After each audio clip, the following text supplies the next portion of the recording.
कल्पना कीजिए उस एक क्षण की जब अनंत ब्रह्मांड का पूरा अस्तित्व किसी देवता की बस एक सांस पर निर्भर हो, और फिर उस दूसरे क्षण की कल्पना कीजिए जब एक और देवता का दिव्य नृत्य उस समय को ही मिटाकर शून्य में बदल दे।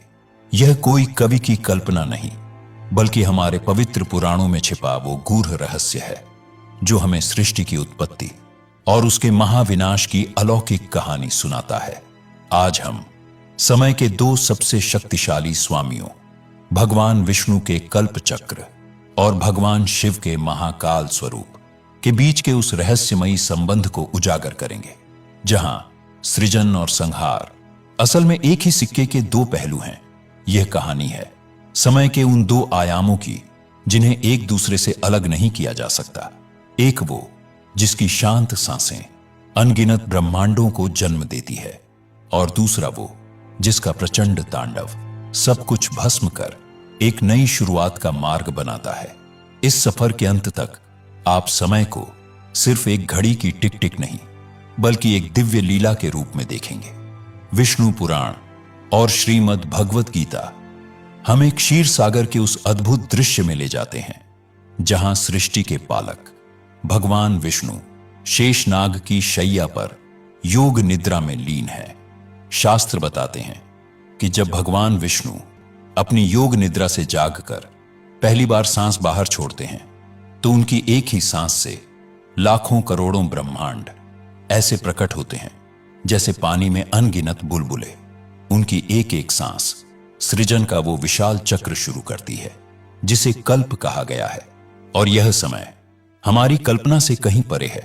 श्रीमद् भगवत गीता के 8वें अध्याय में स्वयं श्री कृष्ण अर्जुन से कहते हैं, सहस्र युग पर्यंतम अहर्यद ब्रह्मणो विदु रात्रि युग सहस्रांता तेहो रात्र विदो जना। अर्थात जो मनुष्य ब्रह्मा जी के एक दिन को 1000 महायुगों के बराबर और उनकी रात को भी 1000 महायुगों के बराबर जानते हैं, वे ही दिन और रात के तत्व को समझते हैं।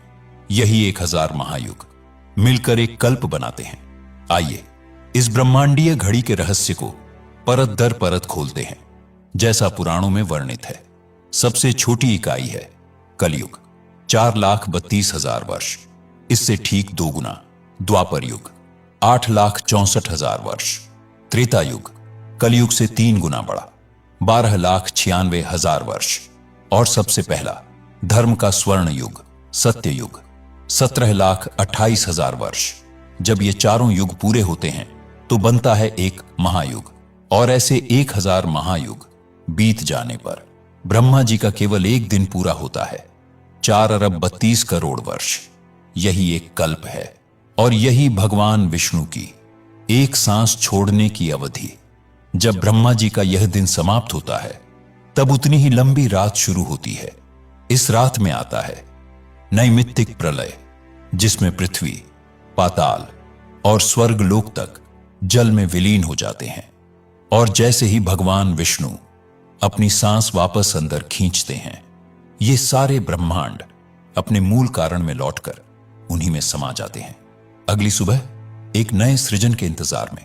यह सृजन, पालन और विलय का चक्र अनंत काल से चल रहा है। यह भगवान विष्णु का समय चक्र है, एक शांत, लयबद्ध, कभी न रुकने वाली प्रक्रिया। हम सभी इस समय श्वेत वाराह नामक कल्प के 7वें मनवंतर के 28वें महायुग के कलयुग में जी रहे हैं, जो इस विशाल ब्रह्मांडीय घड़ी का एक छोटा सा पल मात्र है। लेकिन जब हर सृजन का चक्र अपनी पूर्णता पर पहुंचता है, तब मंच पर आते हैं समय के दूसरे स्वामी, जो स्वयं समय से भी परे हैं, महाकाल। जब हम भगवान शिव की बात करते हैं, तो उन्हें संहार का देवता कहना उनके विराट स्वरूप को छोटा करने जैसा है। भगवान शिव का महाकाल रूप संहारक से कहीं ज्यादा गहरा और रहस्यमयी है।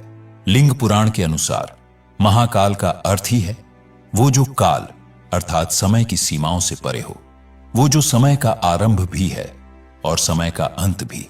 शिव पुराण और स्कंद पुराण में महाकाल के प्राकट्य की एक अद्भुत कथा है। प्राचीन काल में अवंती नाम की नगरी थी। जिसे आज हम उज्जैन कहते हैं, वहां दूषण नाम का एक दैत्य था जिसे ब्रह्मा जी से अजेय होने का वरदान मिला था। जब उसके अत्याचारों से त्रस्त होकर भक्तों ने शिव जी का आह्वान किया तो भगवान शिव पृथ्वी को फाड़कर एक भयंकर और तेजोमयी स्वरूप में प्रकट हुए। यही उनका महाकाल स्वरूप था। उन्होंने केवल एक हुंकार से उस दैत्य को जलाकर राख कर दिया। भक्तों की प्रार्थना पर भगवान शिव उसी स्थान पर एक ज्योतिर्लिंग के रूप में सदा के लिए स्थापित हो गए, जो आज विश्व में महाकालेश्वर के नाम से प्रसिद्ध है। यह ज्योतिर्लिंग सिर्फ एक मंदिर नहीं, बल्कि स्वयं समय का वो केंद्र है जहां काल भी उनके अधीन है। जब ब्रह्मा जी की आयु पूरी होती है और महाप्रलय का समय आता है, तब भगवान शिव अपना अलौकिक तांडव नृत्य करते हैं। लिंग पुराण इसे सृष्टि को उसकी थकी हुई अवस्था से मुक्त करने की एक शुद्धिकरण प्रक्रिया के रूप में वर्णित करता है। शिव का डमरू बजता है और उसकी ध्वनि से सृष्टि के सारे नियम बिखर जाते हैं।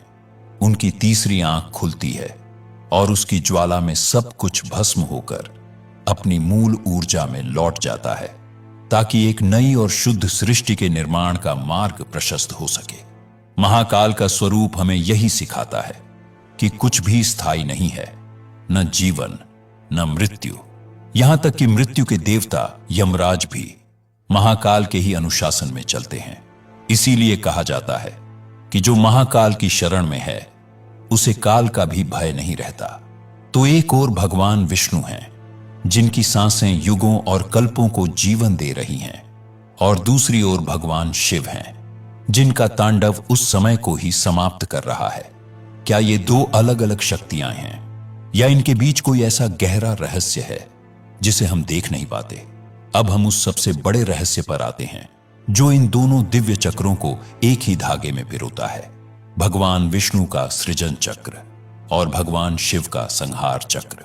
ये दो विरोधी शक्तियां नहीं हैं। वास्तव में ये एक ही ब्रह्मांडीय प्रक्रिया के दो अविभाज्य अंग हैं। इसे ऐसे समझिए, भगवान विष्णु उस परम आर्किटेक्ट की तरह हैं जो एक विशाल कॉस्मिक प्रोग्राम को डिजाइन करते हैं और उसे 4.32 अरब वर्षों तक चलाते हैं। उनका काम है पालन, यह सुनिश्चित करना कि सब कुछ नियमों के अनुसार चले। वहीं भगवान शिव उस सिस्टम के परम एडमिनिस्ट्रेटर हैं, जिनके पास रूट एक्सेस है। जब सृजन का एक कल्प पूरा हो जाता है और सिस्टम पुराना और थक जाता है, तब महाकाल के रूप में शिव एक पूर्ण सिस्टम रीसेट करते हैं। उनका तांडव उस पुराने प्रोग्राम को हमेशा के लिए मिटा देता है, ताकि अगली सुबह ब्रह्मा जी एक स्वच्छ स्लेट पर एक नए और बेहतर ब्रह्मांड की रचना कर सकें।